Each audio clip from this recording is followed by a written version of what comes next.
Termiz davlat universiteti rektori hamda Surxondaryo viloyati ichki ishlar boshlig'i o'rtasida joriy yil 6 oktyabr kuni imzolangan o'zaro hamkorlik memorandumi, shuningdek, O'zbekiston Respublikasi Prezidentining 2023-yil 26 apreldagi tegishli qarori, Oliy ta'lim, fan va innovatsiyalar vazirining 2018-yil 10 sentyabrdagi tegishli buyrug'i ijrosini ta'minlash maqsadida Termiz davlat universiteti yuridik fakultetida sayohatchi talabalar klubi tashkil etildi. Mazkur tashabbus milliy tiklanishdan milliy yuksalish sari g'oyasini keng targ'ib etish, yoshlar ongida ezgulik va bunyodkorlik, tarixiy merosga hurmat tuyg'usini kuchaytirish hamda sog'lom dunyoqarashni shakllantirishga xizmat qilmoqda. Shu munosabat bilan klub a'zolari Termiz tumanidagi Fayoztepa arxeologik majmuasiga va Al-Hakim at-Termiziy majmuasiga sayohat uyushtirishdi. Tadbir davomida talabalar mazkur maskanlarning tarixiy ahamiyati, viloyatimiz ma'naviy hayotidagi o'rni, bugungi kunda amalga oshirilayotgan yangilanishlar bilan yaqindan tanishdi. Sayohat chog'ida ekologiya, sog'lik garovi shiori ostida ekologik aksiya ham o'tkazilib, klub a'zolari majmualar hududida tozalash, obodonlashtirish va ko'kalamzorlashtirish ishlarida faol ishtirok etishdi. Mana bugun Termiz davlat universiteti hamda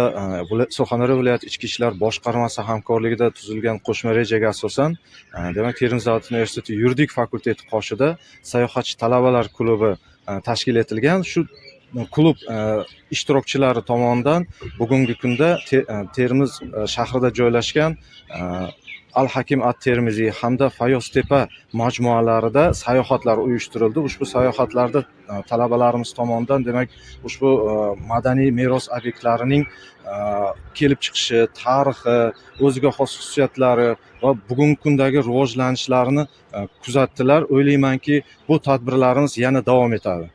Termiz davlat universiteti yuridik fakulteti bilan xavfsiz turizm ta'minlash boshqarmasi birgalikda tuzilgan qo'shma reja, ya'ni memorandumga asosan sayohatchi talabalar klubi a'zolarini mana bugun Termiz tumani hududida joylashgan turizm namoyish obyektlari, ya'ni Al-Hakim at-Termiziy, Fayoztepa va Qoratepa obyektlariga sayohat uyushtirilmoqda. Ushbu sayohat davomida tozalik aksiya va har xil turdagi tadbirlar o'tkazib kelinmoqda.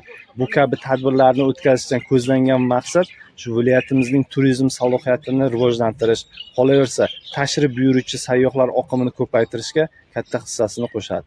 Ushbu qo'shma dastur hamkorlikning birinchi bosqichi sifatida e'tirof etilib, kelgusida nafaqat Surxondaryo viloyatidagi, balki Samarqand, Buxoro va Xorazm viloyatlaridagi tarixiy va madaniy meros obyektlariga ham sayohatlar tashkil etish rejalashtirilgan.